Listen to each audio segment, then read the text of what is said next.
신바람 사연 아파트. 오늘의 사연 시작하겠습니다. 안녕하세요. 저는 얼마 전 이혼한 30대 여성입니다. 제가 이렇게 사연 속 주인공이 될 줄은 모르고 그동안 울고 웃으며 다른 사람들의 이야기를 들어왔네요. 그런 저에게 이런 일이 생길 줄 누가 알았을까요? 저는 개념을 상실한 신우와 그런 신우를 감싸고 도는 뻔뻔한 남편과 시어머니 때문에 이혼했습니다. 저희 친정부모님은 순두부 식당을 하십니다. 할머니 때부터 해오던 가업이라서 단골 손님도 많고 다른 지역에 두 개의 지점도 가지고 있습니다. 방송에도 여러 번 나왔고요. 덕분에 크게 부자는 아니어도 경제적으로 어려움 없는 환경에서 자랐습니다. 친정부모님은 제가 원한다면 언젠가 이 가게를 물려주겠다 하셨고, 저도 3대에 걸친 순두부 식당의 주인이 된다는 게 굉장히 의미 있는 일처럼 느껴졌기에 기꺼이 그렇게 하겠다고 했습니다. 가게를 좀 더 체계적으로 운영하고 싶었던 저는 고등학교 졸업 후 대학교에 진학하여 경영학을 전공하게 되었어요. 확실히 그동안 부모님이 어떻게 장사를 해오셨는지 눈으로 실물을 익힌 상태에서 경영학이란 이론을 배우니 머릿속에 쏙쏙 들어오더군요. 성적이 좋아서인지 대학을 졸업할 무렵 교수님께서 저에게 좋은 기업에 지원을 해보거나 대학원에 진학하는 것은 어떻겠냐고 물어보셨습니다. 하지만 그 무렵 친정어머니 건강이 갑자기 안 좋아지셨기에 식당을 이끄는 것 외의 선택은 사치일 뿐이었어요. 결국 대학교를 졸업한 후 본격적으로 친정아버지를 도와 식당 일을 하게 되었습니다. 시간이 흘러 서른을 앞두고 있던 연말, 대학 동기들이 한번 모이자고 하더군요. 그렇게 모처럼 자리가 만들어졌는데 거기서 남편하고 오랜만에 마주하게 되었습니다. 학교 다닐 때는 그다지 가까운 친구가 아니었기에 졸업 후에는 그 어떤 연락도 주고받은 적 없던 사이입니다. 하지만 그날따라 우연히 옆자리에 앉게 되면서 이런저런 이야기를 나누게 되었는데 말이 잘 통하더군요. 대부분의 동기들이 이 차를 간 대신 저와 남편은 인근 카페에 가서 음료를 마시며 계속 대화를 이어가게 되었네요. 그 이후로 저희는 2주 가까운 시간 동안 거의 매일같이 연락하며 지냈습니다. 그리고 얼마 지나지 않아 남편이 저에게 여자친구가 되어달라고 하더라고요. 남편은 많이 긴장을 했는지 꽃다발을 든 두 손을 덜덜 떨고 있었는데 그 모습이 진실되게 느껴져 고백을 받아주게 되었습니다. 당시 남편은 저희 순두부 가게에서 멀지 않은 곳에 위치한 중소기업을 다니고 있었어요. 월급이 많지는 않았지만 복지도 좋고 일도 너무 힘들지 않아서 좋다고 하더라고요. 사실 연애를 시작했을 때만 해도 결혼까지 생각한 사이는 아니었기 때문에 남편의 벌이나 씀씀이에 대해선 크게 생각해보지 않았습니다. 그러다 사귄 지 1년쯤 되었을 무렵 남편이 저에게 청혼을 해왔어요. 그렇게 본격적으로 결혼 이야기가 오가게 되었네요. 결혼을 준비하면서 비로소 남편의 재정 상태에 대해서 알 수 있었습니다. 대학교를 졸업한 뒤 바로 직장 생활을 시작한 남편이었기 때문에 솔직히 제 나름대로 어느 정도 모아둔 돈이 있을 거라고 생각했습니다. 당시 저도 대략 5천만 원 정도의 적금이 있었고요. 이 적금은 제가 부모님 식당에서 일을 배우며 받은 월급을 모은 돈이었어요. 부모님과 함께 살면서 부모님 가게에서 일을 배우다 보니 크게 돈 나갈 일이 없기도 했고요. 여러모로 친정 덕을 본 셈이네요. 반면에 남자친구는 고작 2천만 원을 모아뒀더라고요. 솔직히 처음에 그 이야기를 듣고는 마음이 복잡하더라고요. 돈의 액수를 떠나 돈에 대한 남편의 경제관념이 염려스러웠기 때문이에요. 남편은 마치 제 머릿속을 읽기라도 한 듯이 그 이유를 설명하더라고요. 남편에게는 몇 년 전 혼자 되신 어머니와 정신적으로 정말 산만하기 짝이 없는 6살 어린 신우가 있었습니다. 시아버지는 공사장에서 임무로 일하시다 불의의 사고로 돌아가셨는데 그때 나온 보험금과 합의금 등으로 시어머니와 신우가 살아가고 있다고 했습니다. 당시 신우는 고등학교를 졸업한 후 대학 진학 대신 취업을 선택했다고 해요. 하지만 어찌된 일인지 한 직장에 반년 이상 진득하니 붙어있지 못했고 그 이후로는 눈에 띄게 무기력해졌다고 해요. 게으르기도 얼마나 게으른지 시어머니가 수거해가지 않으면 자기가 방에서 먹은 과자 봉지 하나 버리는 법이 없다고 들었고요. 병원에선 몸이 아픈 그런 문제가 아니라며 최대한 신우가 마음 편한 환경을 조성해주라고 했답니다. 그 이후로 시어머니는 신우의 마음을 편하게 해준다는 명분으로 신우가 하는 일이라면 무조건 오냐오냐 해주시게 되었고요. 사정이 그렇다 보니 남편이 벌어오는 돈은 거의 대부분 새 식구 생활비로 쓰이는 일이 허다했고 결과적으로 남편이 제대로 돈을 모을 수 없었던 거지요. 남편에게 그런 복잡한 사정이 있을 거라곤 상상도 못했기에 남편의 이야기를 듣고 많이 속상해졌습니다. 간간히 데이트를 하다가 집에 일이 생겼다며 급하게 돌아가는 일도 데이트 중에 신우로부터 와 있는 장문의 문자들도 그제서야 납득이 되었고요. 남편의 잘못으로 만들어진 상황이 아니었으니 제가 안고 가려고 했습니다. 하지만 결혼은 현실이었어요. 서로가 모아둔 돈이라고 해봐야 7천 남짓이었고 이 돈으로 사실 서울에 전세방 하나 구하는 것조차 하늘의 별 따기였습니다. 상황을 눈치채신 친정부모님께서 식당 근처에 사는 조건으로 작은 아파트를 전세로 구해주셨어요. 이 집에 살면서 허투루 돈 쓰지 말고 모아서 집 사서 나가라고 하시더군요. 친정부모님의 도움 덕에 결혼에 있어서 큰 시름을 덜 수 있었습니다. 그렇게 결혼식을 올리고 처음 1년은 별탈 없이 지냈습니다.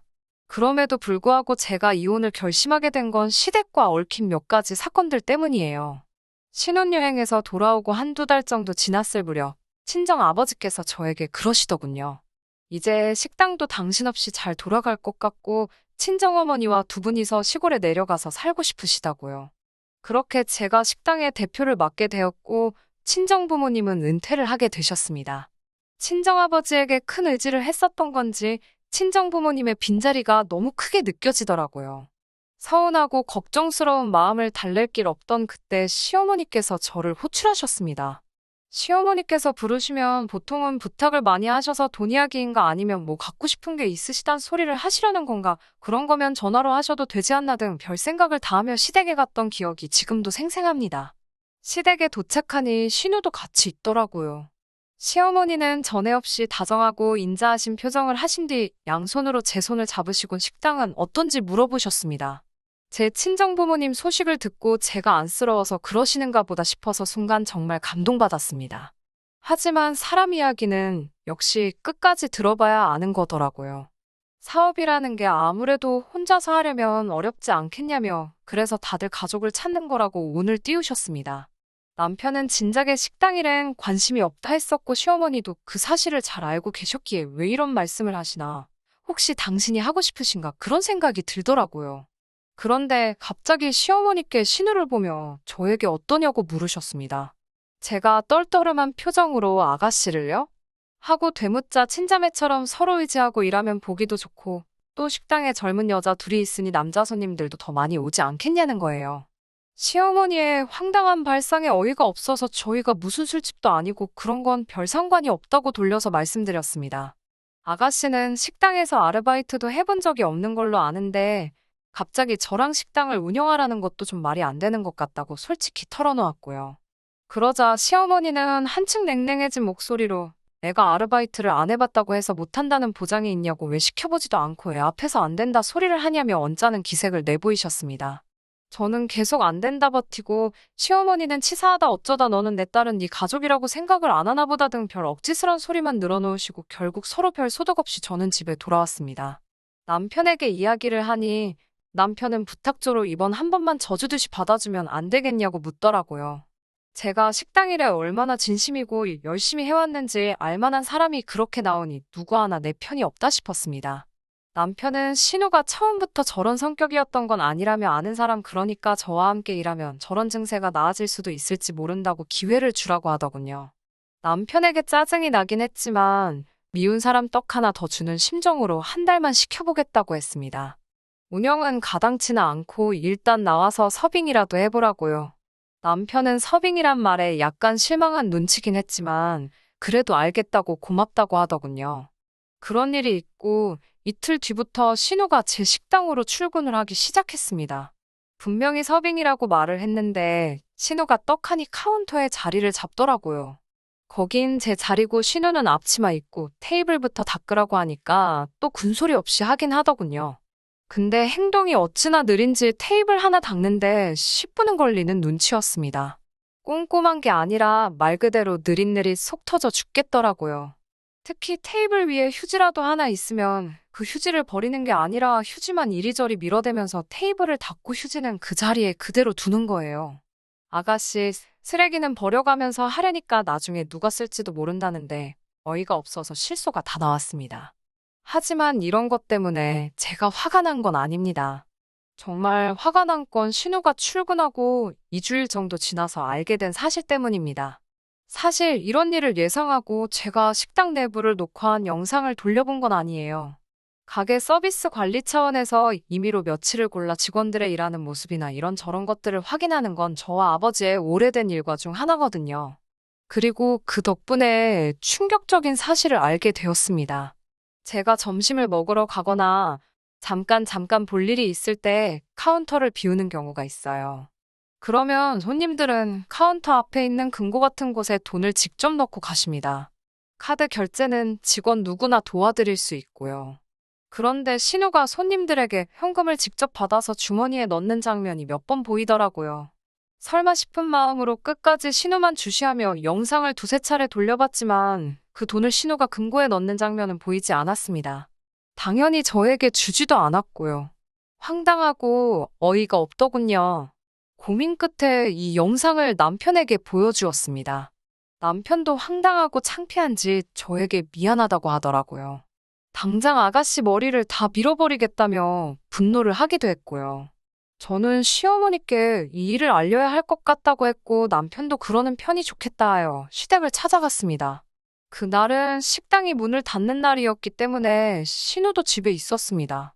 신우가 저에게 무슨 일로 왔냐고 묻는데 순간 신우에게 먼저 어찌된 일인지 자초지종을 물어보는 게 먼저겠다는 생각이 들더라고요. 신우 방에 들어가 영상을 보여주었습니다. 그러자 신우는 당황한 듯한 목소리로 저에게 언니가 월급을 안 줘서 그랬다는 겁니다. 제가 한 달도 일을 안 했는데 무슨 월급을 말하는 거냐니까 저도 금고에서 돈을 가져가지 않냐는 거예요. 저는 그 식당 주인이기도 하고 제가 금고에서 돈을 꺼낸 이유는 식재료 결제 대금이었거든요. 어처구니가 없어서 주인인 저랑 아가씨랑 갔냐고 물었습니다.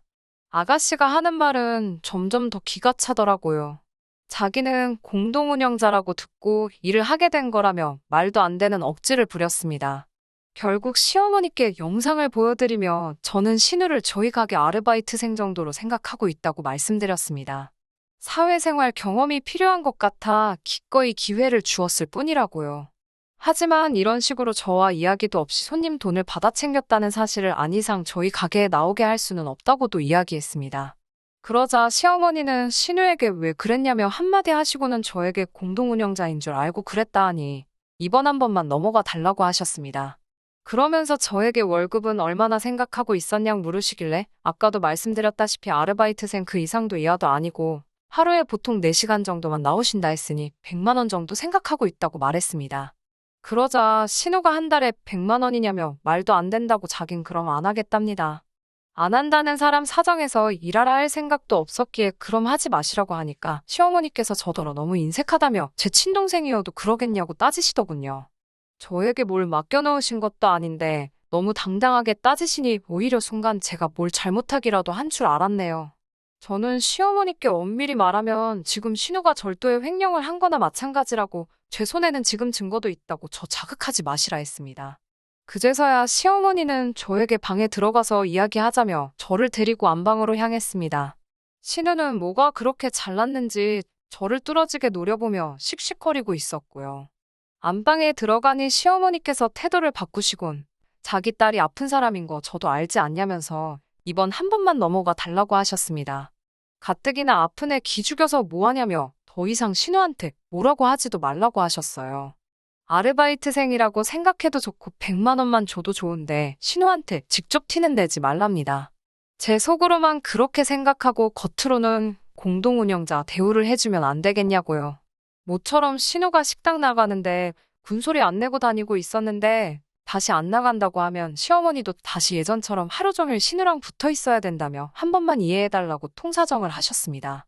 시어머니가 한껏 자세를 낮추고 저에게 부탁을 해오시니 제 마음도 흔들리더군요. 차라리 소리치고 화를 내고 저를 꺼그려 두셨으면 저도 인정사정 봐주지 않았을 텐데 말이에요. 그렇게 결국 알겠다고 이번 일은 그냥 넘어가겠다고 대신 절대로 제 눈을 속일 생각하지 말라고 신우에게 단단히 일러달라 부탁드렸습니다. 하지만 신우는 제가 생각했던 것보다 훨씬 지나친 정신이 상자였습니다. 지금도 생각하면 소름이 끼치는데요. 이튿날 출근한 신우는 콧노래를 부르며 가게 안을 활개를 치고 돌아다녔습니다. 그런 신우를 보면서 정말 이상하다 싶었고, 오늘 무슨 사고라도 칠 것만 같은 기분 나쁜 예감까지 들었습니다. 하지만 예상과는 달리 별일은 없었어요. 그런데 저녁 장사가 끝나갈 무렵 배달 갔던 몇몇 손님들에게 전화가 걸려왔습니다.